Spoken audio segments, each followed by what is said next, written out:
Hi, Matt from Martial Arts Business Dojo here, and today I have Iain Abernathy with me. Hi, Iain. How are you? I'm good, thank you. Thank you for having me on. Oh, it's my absolute pleasure, my friend. The first thing I always say is, could you please tell us a bit about yourself so that we got a better understanding of who you are? Yeah, well, my name's Iain Abernathy, 48 years old, live in Northern England, the proper North. People always call Manchester the North. It's not the North. You know what I mean? We're right on the Scottish border. Done karate since I was a little kid. Originally started in Wado, although I don't really use that label anymore. Travel internationally, teaching the practical application of old style karate is probably the best way to describe it. And very active on YouTube and podcasts and all that kind of stuff as well. So I'm pretty easy to find. If people want to know more, if they Google my name with the Scottish spelling of Iain, I-A-I-N, there's 20 years worth of material for people to work their way through there. No, excellent. Yeah, I mean, those are some of the things I actually was going to broach during the conversation, because there's some really interesting sort of dynamics at play with regards to your one foot in the traditional side of life, but you very much embraced modern technology and how you can use that to, to reach the audience. So that's something I'd like to come back on. But my first point on your thing there is when you say the proper North, I'm from down south. So once we get to Birmingham, anything on the other side of that, that's cool. Yeah, there's a sliding scale, you know what I mean? So, Liverpool and Manchester are the north of England, right? But I'm 2.5 hours north of north. Yes. That's I would say the true north, yeah. If it was the Game of Thrones, I'm on the wall. Right, yeah, no, there you are. Now that puts it into perspective. Yeah, the Night's Watch, that's us. That does put it in perspective. So what actually sort of started your journey into martial arts then? We've all got a sort of reason why we first went to a training session. What was yours? A mix of things, really. Way back, long before the internet, what my father would do to entertain us during the week is he'd go to the library once a week and bring back books he thought we'd like. So books from the library are free. It's a nice, easy way to keep kids entertained. And I remember he did bring back some martial arts books, you see. So I remember reading these books and think, oh, this is interesting. So that kind of sparked that interest. Of course, all the books tell you, you can't learn from a book, So, and then I think, so I entered the Dragon for the first time. And then, okay, I'm into all the martial arts movies. Did you remember like video vans that would drive around? You'd rent the videos from the vans of VHS cassettes, showing my age now. So me and a friend would watch martial arts movies every week, and I got more and more interested in this. Like most kids of that age, I'm getting into a fair number of fights at school, and I think, I really should be good at this. So then I decided, right, I'm going to start training properly. And I was quite a shy kid, so I didn't really, the idea of walking into a room full of strangers was not something I was overly comfortable with. But I talked to a friend of mine who was training, and he said, there's a club, it's like 15 miles away. So I told my parents I'd quite like to go. They were delighted because I was a lazy, bone idle kid that never did anything. So the fact I wanted to do something, they were, yay, Yeah. So they would take me through, and that's how I got started. First lesson, I hated it. I got punched in the guts, dropped on my knees. Thought, I'm not learning to somersault, do high kicks here, and it's been 30 minutes. What's wrong? This isn't like it is in the movies. But anyway, I went back the next week and then started to enjoy it, and then it's been part of my life ever since. It's intrinsic part of who I am. No, totally. And was that karate the very first class that you went to? Because obviously it was, yeah. I mean, my original plan was I wanted to do karate and judo. I had enough comprehension that one was primarily striking and one was grappling. But limitations of like finances and time for my parents was, well, no, come on, pick one. So I decided that, that karate was the one that I would most like to do, so that was what I started in. Right, yeah, because obviously that's what you're most recognized for is your interpretation of karate, is specifically the katas themselves. And I didn't want to focus directly solely on that, because obviously that's a conversation that's out there already, but there are some points in that are really sort of interesting. I mean, I also did a lot of karate when I was younger, and I remember, and this is one of the things now as an older person I can see the value of, but when I was a young kid, I really struggled with kata. It was like, I just want to be thumping somebody. What's all this about, And I was having a conversation yesterday where we talked about that concept of take what is useful, discard what is not. And I remember clearly, at being a kid that age, I didn't actually know what was useful. You know, I didn't have the knowledge to know what I needed to know further down the line. And so how does that translate with regards to your application of kata and why you love it so much? Well, there's that take what is useful, reject what is useless. You know, Bruce Lee's thing. There's a traditional martial arts equivalent of that called Shu Hari, which was, you know, copy, diverge, transcend. You know, there's supposed to be this evolution, and traditional martial arts are sometimes bad for trying to preserve things in amber, despite the fact that's not traditional. You know, the arts have always evolved. With regards to kata itself, they're effectively, they're just repositories of knowledge, you know, and every martial art has them. Every martial art, as part of instruction, has set pieces or drills designed to illustrate specific concepts and ideas. What makes karate maybe a little bit unique is it takes those drills and does them solo, then puts them end to end. So I think kata is one of those things that's simultaneously undervalued and overvalued. So it's undervalued that people look at it and go, well, this is just swinging your arms around in the air. How does this help us fight? And that's a legitimate position if you're not looking at the kata as part of a wider whole. And it's also, it's undervalued that way, but it's also overvalued. Some people think, well, if I just do the kata, somehow that will make me a better fighter. And traditionally, the kata was part of the training. I always say it's a supplementary form of solo training, and it's a repository of knowledge. That's its key role. It shouldn't be the totality of training.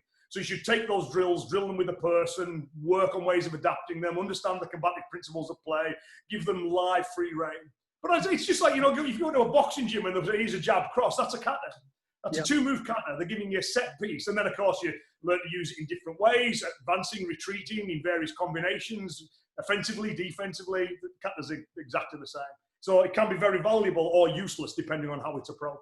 Yeah, I suppose that's the same as everything, really, isn't it? It is, and it's a flavour thing as well. You know, so I mean, there's something about the traditional martial arts that really appeals.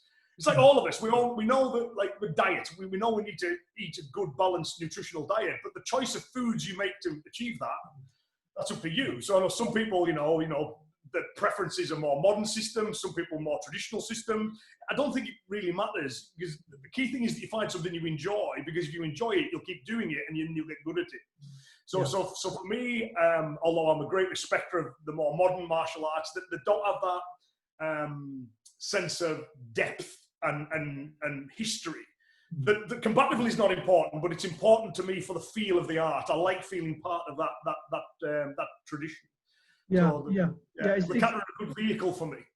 Totally. I mean, it's one of those things where I didn't really appreciate the kata and what I'd been taught during that until I started doing other things as well. And it was only then where it really started to make sense as to what all that was about, which is kind of an odd revelation for me at that time. But then on top of that, I wholeheartedly agree with what you're saying, in the sense that I'm lucky enough, the same as you, to come from a point in time where you did one thing and you did it well. And so, you know, you learnt that style, you got the fundamentals and the foundations. And that's really what we're talking about with a lot of traditional systems, is you put the time on the mat to get those foundations really well solid and well built. So if we're looking at what you do specifically, you're very well renowned for the application of the bunkai of kata. Now, one of the questions on that is, during my lifetime, I've seen lots of different people's perception of what that should be. Yeah. So how do you draw your knowledge from it? Yeah, well, and this is there are differing approaches to it.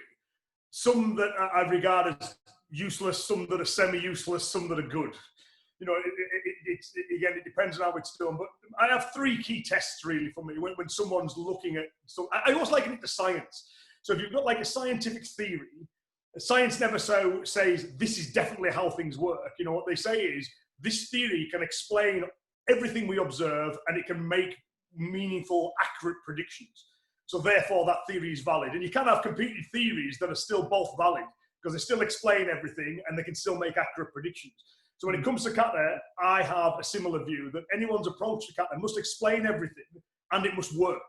You know what I mean? It must make accurate predictions. So in terms of explaining things, I think it needs to be true to the kata. So, you know, sometimes people radically alter it. So they go, here's the form and here's the movement, and we'll make it into a block, and now I'll put a throw, lock, choke, kick, stuff that isn't even there on the end of the kata. Not a fan of that. The other one is that it shouldn't be in contradiction with any of the historical information that's been passed down to us. And we sometimes find that as well. Sometimes people come up with rather outlandish ideas that don't have an historical basis. So within the literature, the old literature, there's lots of guidelines on the way we should view kata. So I think if we understand those and digest those, then look at the kata itself, and then we have a good understanding of the dynamics of real violence, it all kinds of fit together. But I'm lucky that I'm part of there's a big community of people doing it now, and I've got colleagues that we differ on the nuances sometimes, but the big picture stuff, that tends to be along those three. It's a bit of a global movement at the moment, and it's doing karate a lot of good, I think. Yeah, no, absolutely. Well, I mean, that's something with regards to the wonders of the modern age, where there's that exposure now and there's that connection now, and where people can interact like that and swap knowledge, and what used to be sort of that hidden behind closed doors kind of philosophy, that a lot of that now has been proved to be sort of ineffective for the end goal, which is the survival of the art, if you will. So that was one of the things that I mentioned at the start that I found interesting about yourself, is that you're very embedded in the traditional and the history of what you do, but you're very, very willing to embrace modern technology as a way to get that message out. So you have apps, you've got books, you write DVDs. I mean, I don't think there's a medium that you haven't approached and tried. That's correct. And I'll be honest and say that's because, without exception, that's because somebody else has always told me to do it. Right. So somebody else told me, you need. Jeff Thompson was the first guy to tell me you need a website, and my response was, "What do I need a website for?" Yeah. Do you know what I mean? The one thing I am good at doing is I'll always listen to the experts, right? So I know where the limits of my knowledge end. So if experts in technology are telling me this is a really useful way for you to share your message, then I'll listen to them. So Facebook I was forced onto, Twitter I was forced onto, Instagram I was forced onto, a website I was, the app, which is my favorite project. I just love what I can do with that, and I was filming stuff for it yesterday. I had to it every week. But again, that wasn't my original idea. That was a friend of mine from the US who runs a company that makes such apps. We were having breakfast in Texas, and he just showed me the app, and I said, and the brain starts whirring. I went, oh, I could really use one of these. Yeah. He went, yeah, no, I hope you were going to say that. Right, okay, yeah. I'm lucky enough that I'll listen to the experts, and I'm lucky enough that there's good experts around me that will guide me to do it. Because for me, I mean, I love what I do, and I love sharing it, and I love interacting with people. But on a personal level, I have no interest in social media at all. If I wasn't doing karate, I wouldn't be on it. But I'm not. There's nothing personal on there at all. I don't use it for personally. It's all to do with just connecting with the wider martial arts community. Yeah, which is what it's good for. So the app itself, then, a little bit curious about the way that works for you, because that is actually very successful for you, isn't it? So how do you, what do you do with that? So the way the app works is I originally, when I set it up, I populated it with lots of video content, and it's been running now since 2017. So we're up to our third year of doing it. Every week I had, on average, another 30 to 40 minutes worth of content. So, I mean, the last time they measured it, there was well over 1,000 hours worth of stuff on there. I don't believe it's possible for everyone to watch it all. Yeah. But it's all divided into different categories. So there's a workout section, a core concept section, the pad drill section. These have got subdivisions as well, so for different kinds of workouts, there's different kinds of things. A bunkai section, which breaks down all the kata, and there's videos that explain it all. So, and this is why I like it, because when I've written books and things in the past, when the book is finished, the book is done. When the DVD is finished, the DVD is done. The great thing about the app is I can interact with the people who subscribe to it. So they tell me, can you expand on that point a bit more? We'd like more content on, and then I produce it in line with what the community want, you see. And I just love the idea. You've got this little phone in your pocket, you take it out, and there's all of that footage there, that people can access whenever they wish to. Yeah, no, absolutely. That's a very, very... We have just lost internet connection. Well, I can still. I've just got you frozen on the screen for the moment. So, but I can still hear you. Can you still hear me? We've gone still, Matt. I wonder. Oh, Again, I think you're back. We seem to have had a slow connection for a second. Yeah, that's okay. Are you there now? No, it's done it again. I've got a frozen screen of a giant finger, which is quite an interesting. Drop out and rejoin. So there you go. Oh, there you're back. You're back now. There we are. There we are. So my apologies on that, people. I'm not sure what happened, but you had a 10-second glimpse of what the end of Ian's finger looks like. So an interesting shot. So yeah, so the app there is a fantastic bit of kit and a really good way to engage with people in the modern world, because everyone's got their blooming phone with them these days, haven't they? So moving on from that, then, one of the reasons for having this kind of technology is you actually have a worldwide audience and you travel extensively with your teaching. So how did that start to come about? Yeah, it was off the back of people seeing what I do and inviting me, and then it kind of grows organically. Because then what would happen is, you know, people would, because I used to do little seminars locally, then someone would invite a friend, and that friend would say, will you come to my dojo? And I go there, and there's another instructor would invite me to go. So it's kind of expanded to the point, you know, I couldn't do any more now. There's only so many weekends in the year, but I've taught in US, Canada, Australia, all over Europe. You know, it's and I really do enjoy it. There's nothing more fun for me than spending time on the floor with people who share the same passions that I have. So it's just organically by word of mouth, and then people like what you do and they want to learn more of it. So there's regular clubs that I keep going back to. So it's yeah, it's good. I really do enjoy that.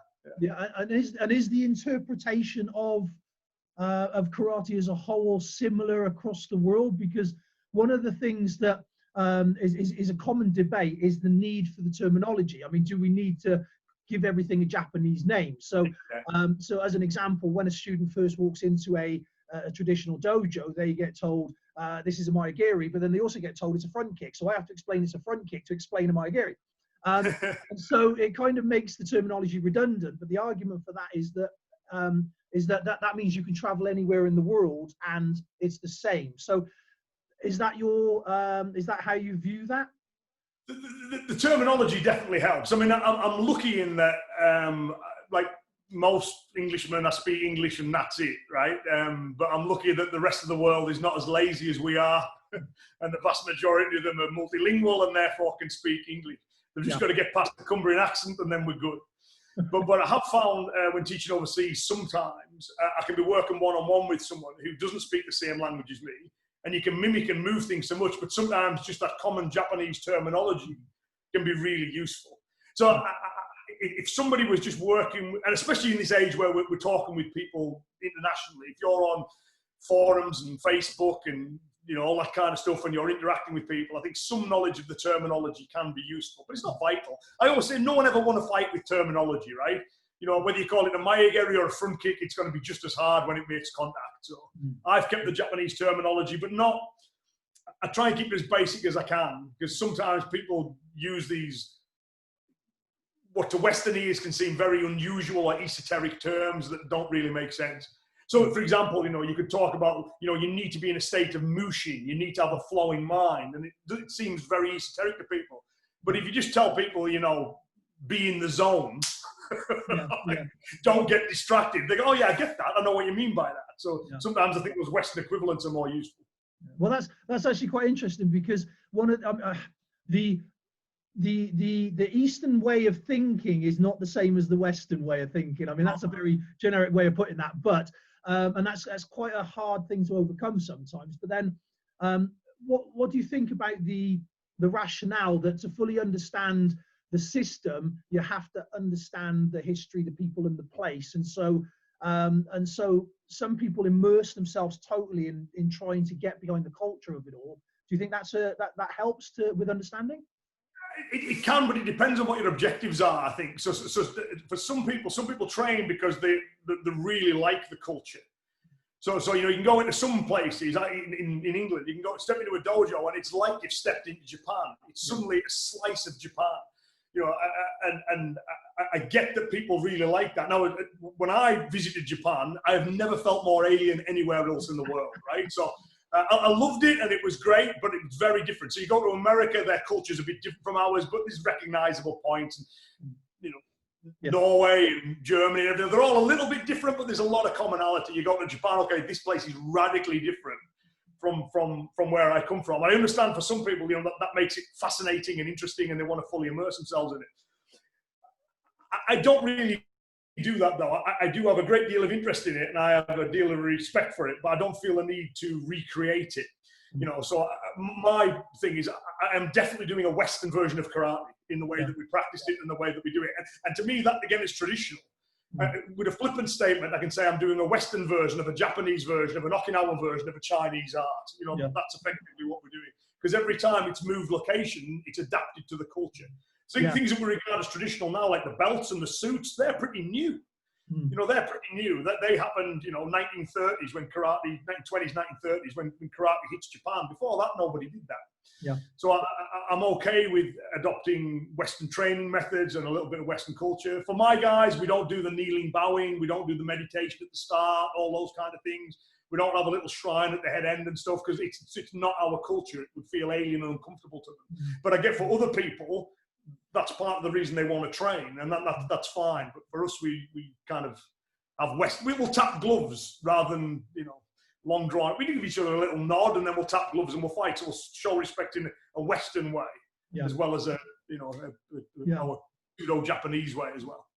Yeah. So that's one of the things with regards to moving forward, is because when you look at some of the more historic arts, they struggle with that positioning in the world. So when you said about a Western version, it's like when people say about combatives and reality, right? And it's always, the outside the chip shop scenario. I mean, if it was, how dangerous is getting a bag of chips these days? I mean, it's terrifying, the thought of it. Everybody's fighting outside the shop. But the reality of it is that the modern day enemy that we would face in the UK is different to to something 300 years ago in a completely foreign country. So how do you keep it to those roots, but then bring it to where it's current? I mean, there are some changes, right, over time. So, for example, fashion changes, right? So there are techniques within the old kata where the top knots and things were commonly grabbed. Neither you nor I have that problem, right? We don't have that vulnerability. We've evolved past that human weakness, right? So there's things like that change, and so weapons will change. You know what I mean? So the kind of the weapons that you'll use at a certain point, laws change, and that's really significant. So there are methods in the kata that are like, for example, he's rip a guy's neck as he falls, stamp on his skull. Well, it's in the kata and it's fine, but can you justify as a default action stamping on a guy's skull when he hits the ground? It may be okay in some circumstances, but no. So those things change. But human anatomy and emotion hasn't changed for thousands upon thousands and thousands of years, you see. So when two human beings kick off in that emotional fight, I don't think that's changed much at all. In fact, I would bet large amounts of money that with two unarmed Stone Age men fought, it would be pretty similar to the way two modern men would fight as well. Now, of course, combatively that changes because you've got new combat sports and new rules, so it seems like things are evolving all the time. But when it kicks off in that raw way, I think that's fairly common. So it depends what we're training for, really. But the other thing is that the Chuhari idea as well. All of the traditional martial arts, they've all evolved. It's plain to see. It baffles me why people have this idea that there was this art came into being and it was perfect and it's been that way for thousands and thousands of years. It's simply not true. Yeah. You can look back 20 years and it's different. Gichin Funakoshi, who's regarded as the father of modern karate, he said, the world changes, times change, and the martial arts must change too. The karate that high school students learn today, he says, is very different from the karate of 10 years ago, and it's a lot different from the karate I learned as a child in Okinawa. So it's always been changing, and Funakoshi was a great innovator himself. He made changes that enabled the art to fit in with Japanese culture and spread. So this idea that things are always the same isn't true. So I will adapt part of my traditional practice if I think it makes it more relevant to the modern world. But I would say that 95% of it is fine as is. It's normally improvements in sports science, training methods, that kind of thing, which I think is often more useful than any cultural big shift. Yeah. I mean, again, that's a criticism that could be thrown at the karate of the 70s. Everyone's knees were shot. But again, this is, and that's the point. Is if we should always be evidence driven. So if someone says this is a bad way of training, that then we should adapt a better way of training. And the irony is that's traditional. The old masters did that all the time. If something came along that they went, oh, that's better, then they adopted it. There seems to have been this generation that appeared and went, no, it's perfect now. I mean, you name me any other field of human endeavor that believes it reached perfection in the 1940s. Mm. You know, I don't want a 1940s car. I don't want to live in a 1940s house. You know, I don't. You know, none of these things. But for some reason, martial arts then perfect cannot improve. Yeah, and I think you've got me on one of my my favourite rant topics now. So I'll stop after this. But there's sometimes that idea there's an arrogance. So, for example, if I was to say, well, the latest evidence suggests that this isn't a particularly effective way of training and we should do this instead, people go, oh, who are you to question the old masters? Well, I always like the John of Salisbury quote where he goes, if I can see so far, it's because I am a dwarf standing on the shoulders of giants. So, you know, I don't have to start from the beginning because they've done all the work. Like a lot of Newton's physics is now out of date, right? But, you know, but people still don't go, oh, Newton, what an idiot. He didn't know about quantum effects. You know, you take what went before and you build on it. And if we keep doing that, that means that I'm fulfilling my obligation to the past masters because they wanted to make karate as good as it could. And hopefully the students of the future will have a better version of karate because of the small minor contributions I can make. So it's like any other thing, I think it should improve over time with each generation just trying to do their little bit to make it a little bit better. And in no way are they overturning what went before when they did that. They're fulfilling the desires of those that went before. No, absolutely. Absolutely. And that's a very great way of looking at it. And that is a responsibility, I think, for us to keep, you know, to help to keep it alive and current and relevant in today's age. So that leads me really to the next question, which is one of the things that I've seen myself and people like yourself would have seen, and basically anybody that started their martial arts journey many years ago, is the shift in society and the change in students and how they what they want from their training and how they react to their training. So what differences have you seen, and what do you think is some of the benefits and some of the negatives to that? Although there's definitely been changes with it, and I think all of them can be positive, providing you understand what it is you're doing. So, for example, if we look at, like, when I started, I was the youngest kid in the class. You know what I mean? And most of them were adults. The vast majority were adults. My karate club is predominantly adults, but I think it would be fair to say that if you went to most, the majority of the membership will be children. So over the last few decades, there's been that desire to cater to what martial arts can provide for children. And some people are critical of that, but I don't think that's a bad thing. You know, I think it's good for kids to exercise in a way that they find fun and healthy. You know, we've got problems with, you know, obesity and inactivity. So anything that gets kids moving and gets them learning a skill and gets them setting goals for themselves and working hard to achieve something, that's got to be a positive thing. So, so sometimes the more combative people look, oh yeah, kids karate, but it's fine if that's what kids and parents want from it, and the teacher knows that's exactly what they're delivering. Then I think that's a really positive thing. I also think on the other side of it, and I would probably credit Jeff Thompson and Peter Considine's work during the 1990s for this, because that kicked off about the same time the first UFC started coming out. So you had this self-defense based questioning of the way things were done, and you had MMA coming out demonstrating what was functional or not within that one-on-one combative perspective. So I think, thankfully, we have a much more educated population now. So, like you were saying, in the 1970s, you could tell someone, look, do this oizuki for the next 30 years and you'll be unstoppable. And most people may have believed them.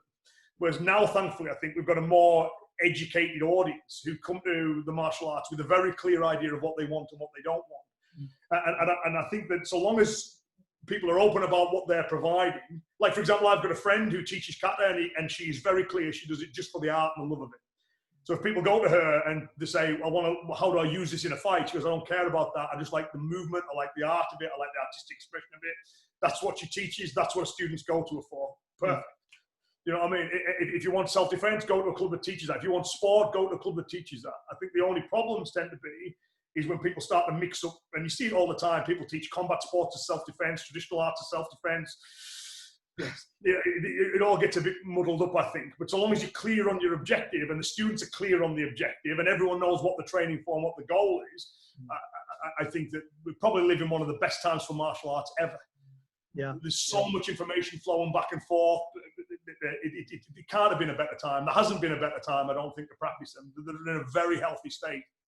Yeah, with the levels of knowledge and everything, as you rightly said there, people are so much more clued in. Absolutely. With regards to people teaching one thing, saying it's another, I think that's a rant we probably share, but that's that'll be for another day. So, so if people want to reach out and connect and they're interested in the things that you do, how can they do that? Simplest way is, well, anything at Iain Abernathy. So Scottish grandmother who insisted my name was spelled the Scottish way. So it's IAIN ABERNETHY. So that's Facebook, Instagram, Twitter. IainAbernathy.com or IainAbernathy.co.uk is the website. But I'm pretty easy to find. If you whack my name into Google, you'll stumble across me. Yeah, oh, excellent. Well, Iain, thank you ever so much for coming on. It's been a genuine pleasure chatting to you. And yeah, thank you very much. Yeah, my pleasure. No, I've enjoyed it. Thank you very much for inviting me on. Thank It's you. fun.